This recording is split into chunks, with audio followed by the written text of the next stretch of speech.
Welcome back to Man Down Sports. As you can see from the thumbnail, we got a jam-packed show for you, man. A lot of basketball topics, a lot of things going on. We want to start with Anthony Edwards and something he said that was very, very, very interesting that a lot of LeBron James fans are probably not going to like.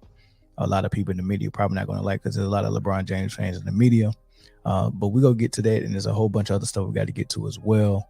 But before we even get started, man, I want to invite everybody to go ahead and go to YouTube channel.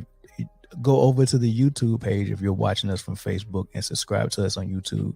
But if you're watching us from YouTube, make sure you are sub because about 60% of people that watch the videos are not subscribed. So go ahead and hit that subscribe button. Definitely hit the like button and the notification bell once you subscribe so you can get all our content once it comes out. But without further ado, I do want to get started with what Anthony Edwards had to say. I do also want to mention Austin Reeves, Anthony Edwards, Jalen Brunson. They're over there representing for Team USA, and they're balling out of control. I mean, this is probably going to be something that Reeves, well, all three of them really, but really we've been really waiting for Anthony Edwards to, kind of get into the driver's seat of taking over that NBA league now that LeBron is closer to retirement. You know, Kevin Durant's going to be going into year 17. And right now the NBA seems to be moving in the direction to where they want to market their European players to actually pull more of that European market and get that money flowing through the NBA. So they're making a push for that, but people like Anthony Edwards still got something to say about that. So people just been waiting for him to just step up and do his thing. He had an opportunity to do it in the playoffs this year. But I mean, he did ball out. He did play good, but he just didn't get that much support from his teammates. So hopefully moving forward, we'll see that. And hopefully we see LaMelo Ball take a step forward and all that good stuff, man. And it's good to see Austin Rivers balling out too. But he was on a podcast, and I don't even know if it was a well-known podcast. It's a regular guy like myself that got an interview, and then he asked him that question that most athletes get asked about their GOAT list or their top five all time or their starting five that they will put together. And Steph Curry was asked that. He wasn't asked for his top five, but he was asked for his starting five. Who's your best starting five? And he came out and left LeBron out of his starting five and put Kobe in instead. And I did a video on that. I linked that in the description if you want to go back and watch that. But I did a video on that, and people ripped him in the media. People had not good things to say about him in the media for leaving LeBron off. They said it was hate. They said it was jealousy. They said all of the above, right? Then a couple of weeks or maybe a month later, Julius Erving comes out and he gives his top five, not a starting five, a top five on the GOAT list, and there was no LeBron, right? And then now here it is, we got a younger guy. So we had a current player that's playing now that's a contemporary LeBron James, and their idea in the media was that he didn't want to give LeBron props because they're still competing against each other. And then you get an older guy who's been retired for a while, who's an OG in the game, who says the same thing, leaves LeBron out.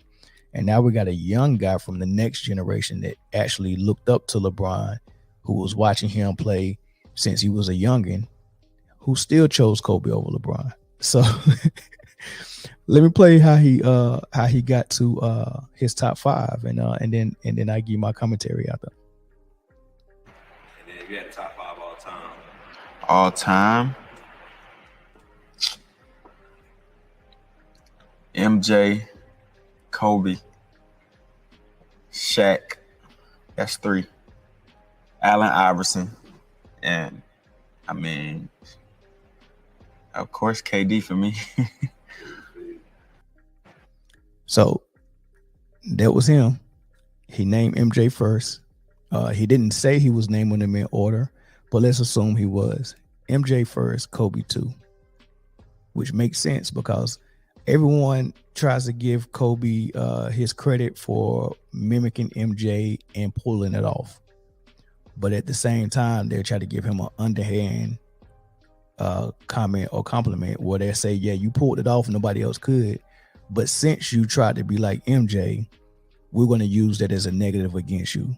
So we're going to put other players like LeBron, who's totally different from MJ, above you and use it as an excuse. You just a lesser version of MJ, right? The dumbest thing I ever heard.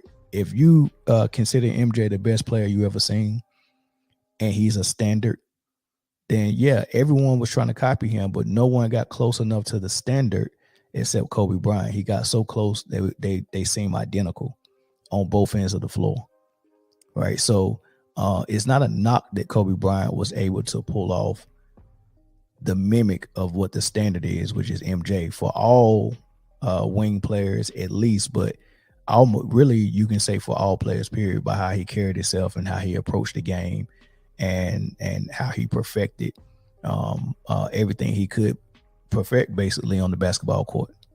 You know, Kobe did that. So there's no surprise when players are looking for people to look up to and looking for people who they can take certain things from and add it to themselves. They're looking at someone who's one of the most technically sound basketball players that ever played. You know, there's not a lot. I mean, LeBron James is a great player, so there is some things that you can look at technique wise that he mastered or that he does very well. But Kobe mastered more and does more things on the elite level.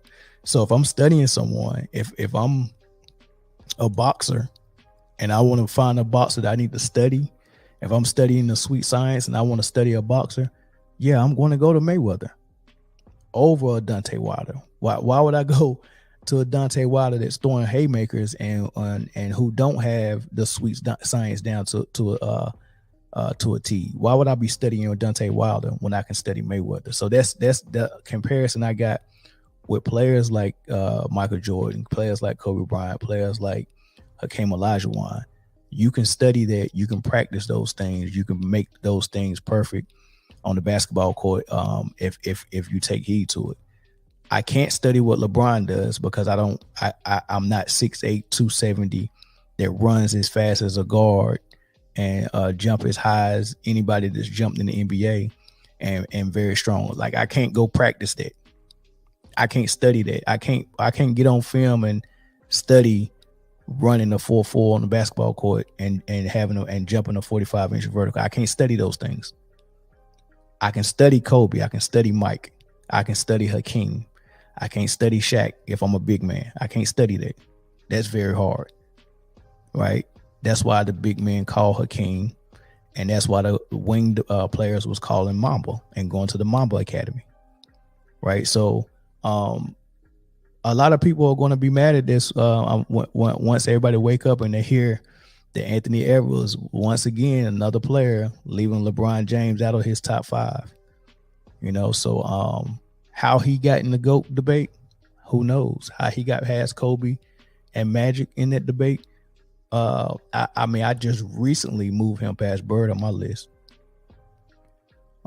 Maybe Magic. Like I teeter-totter on where I got LeBron. I know my 1, 2, and 3 is solid with Mike, Kobe, and Kareem. You know, you can't say Mike's the best and then say Kobe's the closest thing to Mike and then put Kobe number 12. Right? I mean, that just don't even make sense. Right? The people that do that are probably only comparing resumes, storylines, narratives.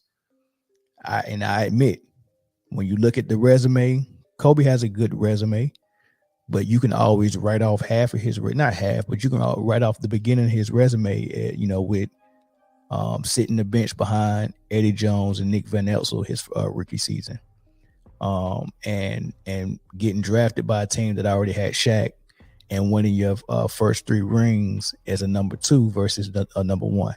So you can always write off Kobe if you're being malicious and not being honest about yourself, and make him take a hit on his resume with those type of things, right?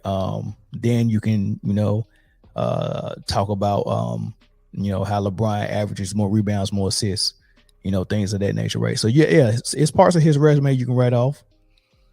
The storyline as well. The storyline is easily to find chinks in the armor of Kobe's storyline and the narrative that's following him. Because media members have been saying so much. I mean, he's just another lesser version of Mike. He copied Mike, so he lose points for that. He played with Shaq. He was a number 2. Just all these things they throw out there. So you can do that with his resume, his narrative, and the storyline, but you can't do it with his game.